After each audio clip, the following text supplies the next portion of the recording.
Thank you for staying tuned. We are talking about Elusive Luhya unity.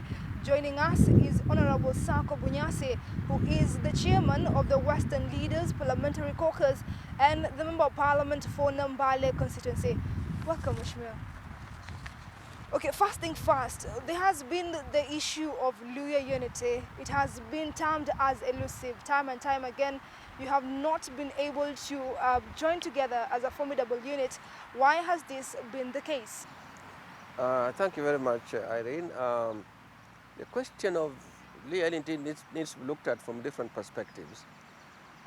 The unity we are looking for is that we can be able to agree on a national cause and agree as a region how we should respond to that cause.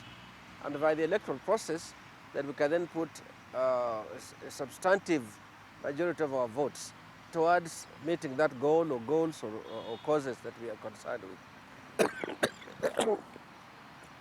Sorry, it's not corona.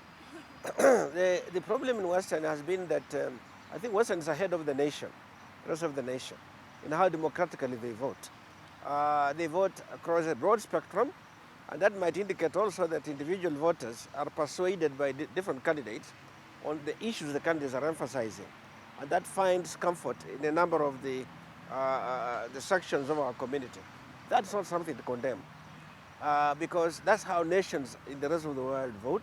That's why we are supposed to have a multi-party democracy.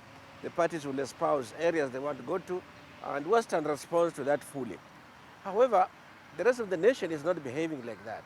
We are the only ones who are behaving like that. And as a result, what would have been our strength, our greatest strength, what would have been the focus of study in promoting democracy in the country has become a virtual curse. Because by others ignoring all of these tenets of policy-based activities and so on, get back to sub-regional, regional, and because of our settlement, they get back essentially to ethnic blocks. And that, in a sense, is not something that Western espouses.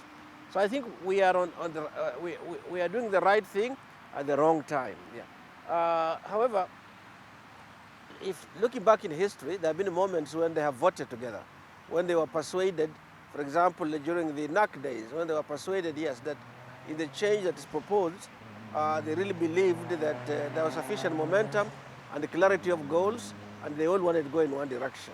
We are in the recent past, that's what we are referencing. We are saying that you can see what happened at NAC. We all came together and we voted more or less. We didn't have the candidate.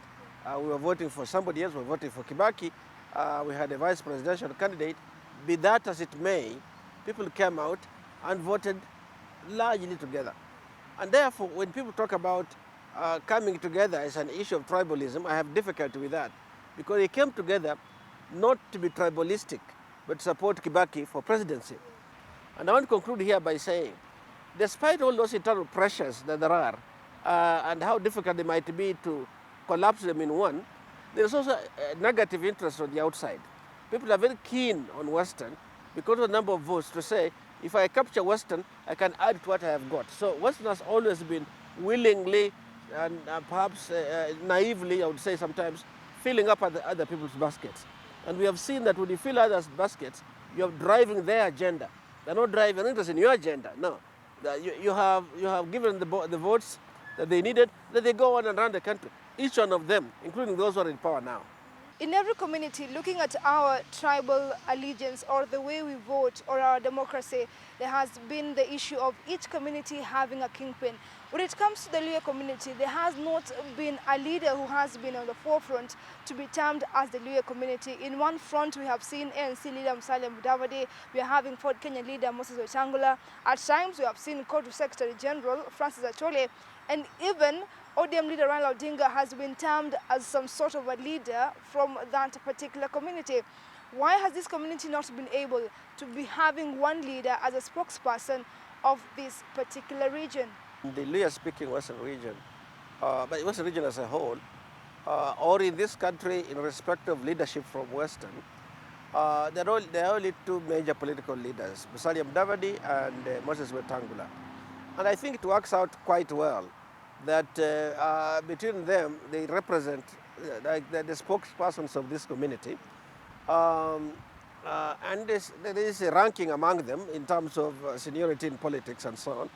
So I think on that score, we don't have to worry too much or so on. I know that we wanted to bring into one the political strength we have got between ANC and Ford Kenya.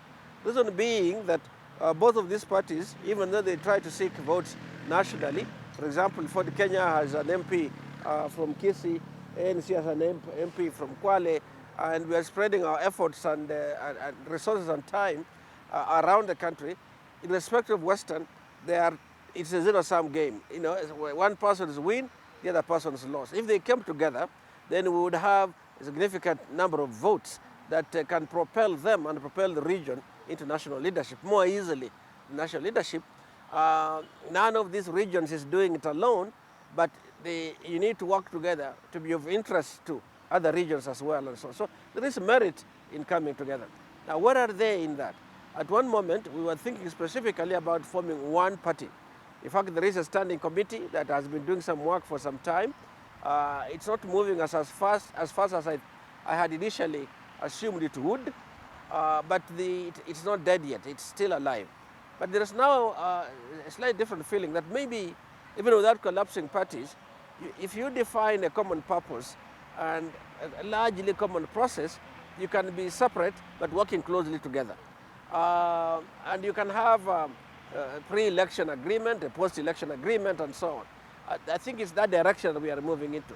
There is a bit of turmoil around smaller parties all across the country, targeting again Western, targeting the Ford Kenya party and targeting the NC party, but it's also beginning to happen in other parties. The big fish are attempting to eat the smaller fish, as it were. But I think that there is sufficient resistance to say the very tenets of our democracy, as espoused in the Constitution, are based on these many pillars of political parties and so on. It doesn't matter if they are buried deep in one district or so. They may represent an important issue. ANC leader Musalia Mudavadi and Ford Kenya leader Moses Wetangula as the kingpins or spokesperson of these particular communities. But the concern has been that they have not even been able to hold on to their party. We have seen Ford Kenya Moses Wetangula almost lose his party due to the wrangles that have been there. Even in ANC, it has been the same situation. Why has this been the case? Because critics have said if these people cannot be able to hold on to their parties, then they cannot be really leaders of the community. I think they are holding on to their parties. There are external forces, external shocks to the system that have attempted to completely derail them. And because the systems are quasi-judicial or judicial sometimes, once the dispute arises, it stays alive for some time.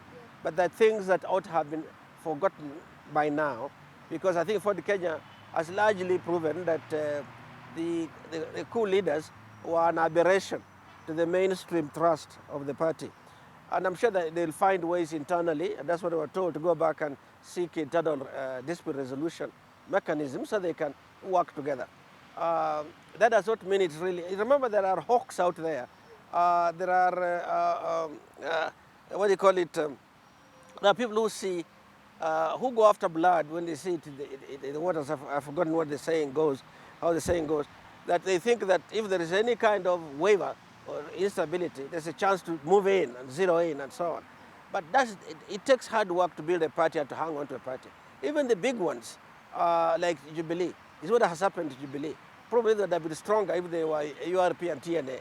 But together, they have been, in fact, I'm surprised that the press has not focused enough on the instability in the biggest party there is. That we should learn to live with. In ANC, there were such attempts, but Honorable Osotsi's cause is not one of those, really. It is not even a storm in a teacup that people have thought it's a big thing to do. He was the first Secretary General, Under Secretary General of ANC. He agreed to relinquish his post when he went to Parliament. He is nominated. He didn't campaign for it. He didn't invest money for it. It is the money I and others did, the MCAs, the MPs, the senators, and the party itself invested, got the votes they got, that enabled him to be one of the nominees into Parliament. I think he should really be happy with that. I think he's eager to make a name in this country, and I wish him well. Let's see how he goes. But that has provided, other than bad press, it has really not destabilized the party. I know that more recently, our Secretary General, his successor, left his position, but he did it for personal personal reasons that the party leader and ourselves agreed. And I think it was done with great cordiality, and it was mutual. So I think he decided to take a different course in life, and there's no problem there. What really has been the position of KOTU Secretary General Francis Atoli in this BBI issue? We have seen him being on the forefront in terms of representing the community, and some of the leaders from the Western region, led by Honorable Boni Halwale, who is the former Kolomani Member of Parliament, have said that Atoli is using the community for personal gains. I don't know, you as a leader and the chairman of the Western Parliamentary Caucus, do you hold the same opinion? The role he plays in politics now is a purely personal role. He of course uses being a senior person as a KOTU Secretary General. That's a platform he has got nationally. It's like being ordained a priest or a bishop. It gives you some platform, but you can then play politics, good or bad, from that pedestal that you've got. He's got that KOTU pedestal, but he has been trying to leverage his personal friendships across leaderships on both sides of the handshake, for example. And I think he does that largely out of his own passion and so on. I think the only mistake that might have been made there is to assume that since he's from is Luhya, that if he speaks, then everybody will line up there. I think he has not been able to convince the community that the directions that he's looking at are the direction the community should move towards. But he is free to do so both by national constitution and just as any citizen. If he can gather enough, and he is able to gather enough, he has the resources, he has the persuasion that he uses, and you can see a number of people trooped there and so on. This is my perspective, a very honest perspective, that it is time that we in the Western region as a whole, we are Luhyas, we are Tesos, we are Luos, we have other immigrants who live there. But we as a region as a whole must articulate things that will make a difference to the well-being of the region, to the development of the region. If the Western region, with its population, grows rapidly, it will show up in the national statistics, it will push up Kenya growth rates. Western is a very popular destination for many different communities around the country. None of them feels intimidated. No Kenyan feels intimidated when they reach Western. Naturally, the people are welcoming and so on. We are accommodating. And if this region were to grow rapidly, it will probably suck in a lot of other parts of the country as well. There are other parts of the region, if you like that, like the coast is also very welcoming. There are parts of this country where people from some community can't go to another and buy land or do something. Now, those are the people who are really sinking Kenya, but they're the people in leadership.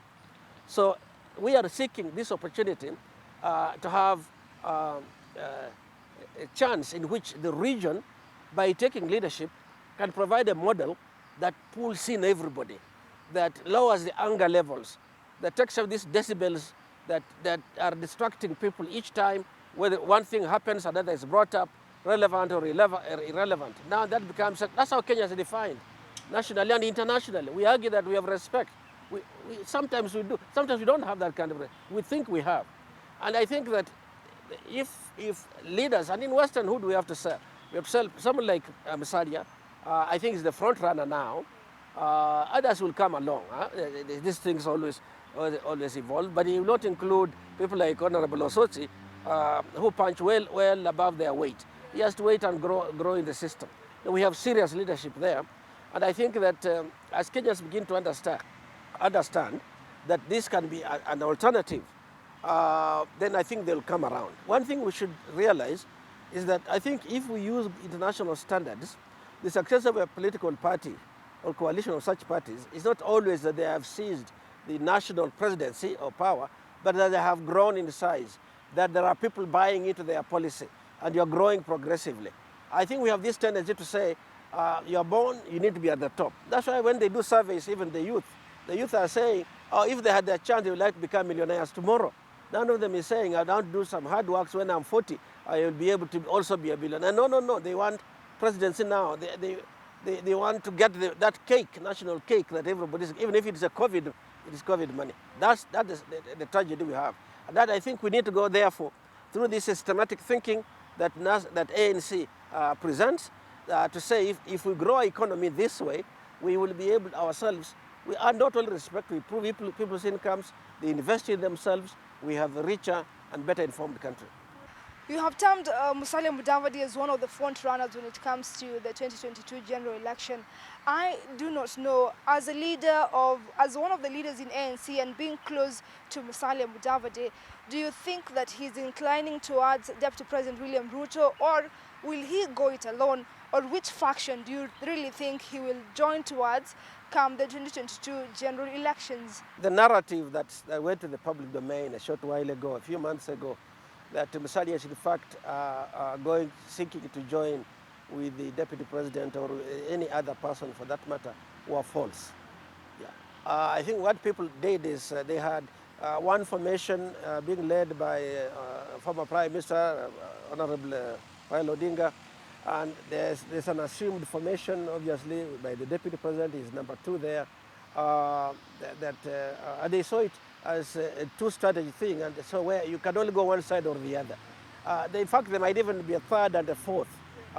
Clearly, the president is not in the same camp as his deputy, nor is he entirely, other than Handshake, in the same camp as the prime minister, and we do not know if his interests would not front another formation.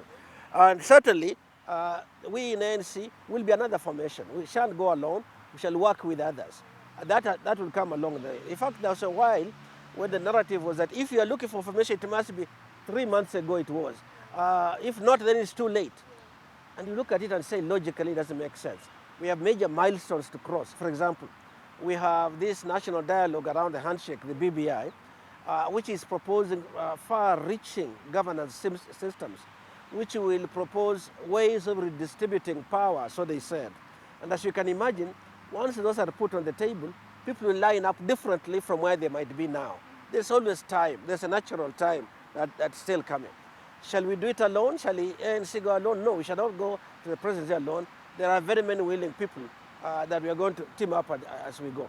The formations that will go to the election are not there now. They'll be there after, in a year from now. The BBI will be behind us at that time. We shall be really facing down to elections.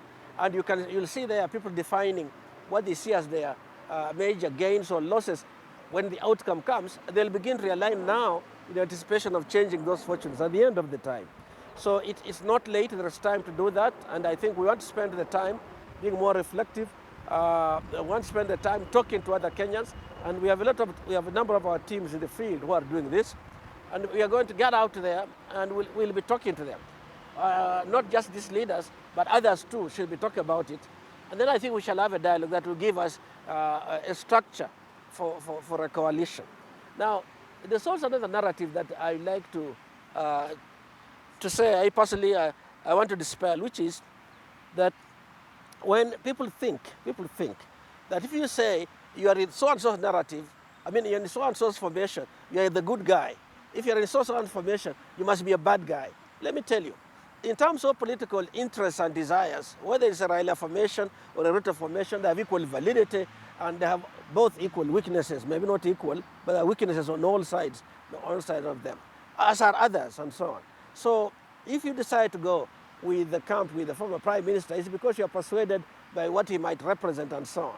You can look at history and say, given the history, that's maybe where we should go. We have been very lucky the last 3 elections I have seen and participated in also. If you go to the side of the DP, you might be persuaded that they went in last time, he together with the President Uhuru, maybe he has a chance of going. That's your own persuasion. We happen to think differently. We happen to think that let us present the platforms that are going to be critical to move this country forward. The platform can't just be politics for its own sake. And politics, I talk of it in the least supportive sense, which is say whatever you can say that can win your vote. That's what we call politics here. If you can get this and that one sort of knock heads, that is politics. But when you come down to say, how are we going to deal with the issues of unemployment now as we speak? How are we going to deal with the COVID and the post-COVID effects? More sophisticated economies than ours and much bigger, like South Africa, have estimated in the last 6 months, they have lost 51% of their GDP. 51%. GDP is measured as the income that grows in an economy of a year. And if in the 6 months they have lost half of what they would have got, you can see that it's a very devastating. Let us be worrying about what we are going to do post-COVID. We should not have this nation, if we are not able to pay taxes that can run the system, we will become a banana republic waiting for every little country outside to give us donations and have us survive. Then let us think seriously about how to get a robust strategy that can pull in our young people who are very well educated now. High school is a pretty good education globally. Now, colleges and universities are okay, but in most countries, as you get up towards there, it's a narrower pyramid than the base. Our base is going to school. We want to ensure they're staying in school so that we get people with at least minimum high school education that can appreciate the written word and so on. And of course, with the good public education, they'll pick up the issues. Honorable Bunyasi, we have seen you on the forefront talking about BBI, you saying that it is a really great initiative, but it has been politicized. From where you sit, do you think BBI is the tool that will unite the nation, or do you think it is the bridge that will divide, given that some leaders have, of course, been on the forefront to condemn BBI, saying it is for selfish gains? Others have said it is to unite the country. Do you think this will be the tool that you will unite the country moving forward? The unity of the nation came from what was called the Handshake, which was an understanding between Honorable President Uhuru and Honorable former Prime Minister. That was the unity. Then they said, but you know, to hold this unity, this nation should grow. So let's have a program that can grow the nation. Let's have a program that will audit the institutions that govern this country. Very good idea. All of that I support strongly. Now, but when somebody came up, long before any report came out and says, do you support, don't you support? They must have been talking about the handshake. I have no problem with that. We support the handshake. It lowered temperatures. We now know who orders people on the street and who orders county-ones on the street. They all calmed down. They sent their troops home. So Kenya can now focus on the economy. That's something we all support. It's a dividend that we have earned. Now, when you say we want to audit the institutions that as we're going forward so that we can have a revision and a new I must know what the audit is all about. That's what we are saying. When you move into the futuristic part of it, then tell us what it is you're looking at now and why it needs to change. And of course, I've gone around the country. People have given views. ANC too has given views. As I joined that team, I joined the party leader to go and give our views. So when the report does come out, and I want to urge the report must be released yesterday rather than now. The first one never came out, was just a few people accessed it. And now this one is being kept like a secret document, even though it has already been handed to the president and the former prime minister. I understand they're making additional changes, whatever they might be. So let us hold our horses, hold judgment until it comes out. But you can't, I think it's bad leadership and bad governance. For something you're holding in your hands and you're saying, do you like it, don't you like it? But you want to show what it is. All we can say, that I don't mind you making a fist. It's not going to hit somebody. I don't mind you having a fist. But don't ask me what's inside the fist. So we're waiting to see it. And my party leader's position is that for everything that is going to be useful for growth, taking this nation forward, we should support. It should give us a new way of looking at things, whatever those proposals are. If it's retrogressive, then we should tell the people why we think probably it's not a good idea. But it can't be the whole document. I understand the document is covering a range of areas. I think we'll look at those range of areas and then say, yes, this is great, let us go along. No, this needs further revision, or maybe this is totally unacceptable. No, that must be how we should act. If you go the other route to say everything is good, it's also called psychophancy, meaning that you see no wrong, nothing bad. Not even in biblical history have we seen that. We have seen heretics, we have seen critics, and so on. We even have seen new religions spring up, and they are all geared towards going to hell or heaven, wherever we shall be. Now, shifting focus from matters BBI and the issue of Luhya unity, we have had the concern concerning the public debt. And given your role as the Member of Parliament in Nambale constituency, we have seen you in the forefront. You have come with a bill of the Public Debt Management Authority of 2020, of course saying there should be an agency to be formed to ensure that we limit the debt that is being taken by the government. What can be your input concerning that particular bill? First of all, every country borrows, even the richest countries. America does, the richest economy. The Chinese, the most vibrant economy, also borrow. Everybody borrows, so do small ones.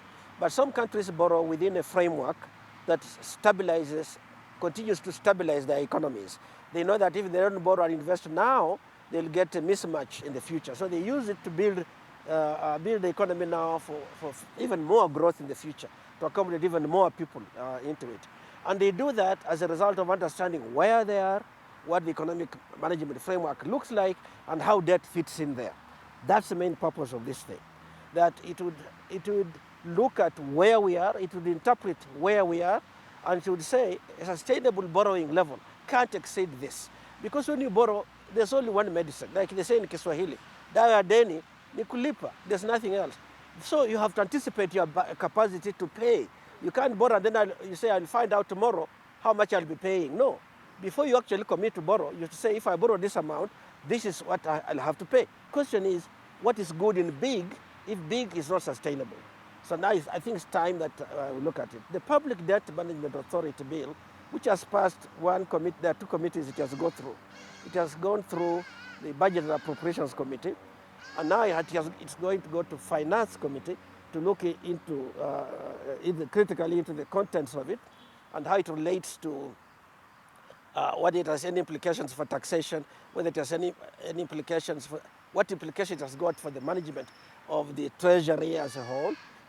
I know for a fact that the Secretary for Treasury, they have looked at it, they are not opposed to it. In fact, I think they think it will provide some additionality to what they are doing. But the Finance Committee must have a chance to review it in depth. After they do, and if they approve, and we hope they'll approve, they'll publish the bill, and it will go to public hearings. I talked to one county official some time ago who said that, I hate this idea that we have to budget 30% above, just anticipating corruption, because you have to pay. It means institutions are budgeting for corruption. And how are they going to do that? This money is to be paid by the taxpayer. And we are saying the tax collections are not adequate to carry our budget forward. So if we allow them to steal from this money, from the taxpayer, they're reducing what would have been available in the budget to finance the things we need to do. And therefore, we must borrow more. All right. Now, looking into devolution, we have seen you being one of the leaders who have been on the forefront saying that they will run for the top seat in Busia County come 2022. But my main question, apart from your interest in that particular county, is looking at devolution in that particular county 8 years on. Busia County has been termed as one of the counties that have derailed when it comes to devolution. What is your take on that? I have stated that I want to be the governor of Busia in 2022, subject to what comes out of these BBI processes. If they eliminate governorships, then I'll be looking for something else. But assuming that everything is equal and moves as it is, yes, I do want to run for governor of Busia. How has Busia performed in devolution? There are many people in Busia who are not yet convinced that devolution has provided much difference to their livelihoods. Why? They look at the things, the core services that come out of devolution. For example, the most important is public health. The expectation was that now with public health being run from the county, it will transform things a lot faster. And there's a lot of hope and so on. But what has happened is that medicine is still missing in clinics, in simple clinics. We're not talking about anything sophisticated. We're not talking about referrals yet. Just talk about the things that kill the under fives, the things that pre and post-maternal care are required. Now, Busia may not be alone. There'll be many other counties in that category. But for heaven's sake, for us, we're looking at Busia, and we are saying, in terms of devolution, we haven't gotten there yet, and we need to do more. Finally, give us your final remarks as we wind up. We are pressed on time, but you can give us your final remarks concerning what is happening in the country and what you think should be done moving forward. We have a very toxic political atmosphere now, and from our basic chemistry, we know if you heat a toxic substance, you'll produce even more toxicity in the air. We should tone that down. We are heading towards the kinds of things that can lead into conflict. That we must tone it down. My hope for my Nambale and Busia is that we shouldn't lose hope, that we still have the opportunity to try something new. We need new ideas so that we can bring in our people in those new ideas, and together we can be able to build a county that is working. That has been Honorable Sakwa Bunyasi, who is the Member of Parliament in Nambale constituency. Apart from that, he's the chairman of the Western Leaders Parliamentary Caucus, of course, giving us an insight concerning the issue of Luhya unity, what should be done, and what is the stake in terms of the Western leaders and the Western community come 2022. Thank you for staying tuned.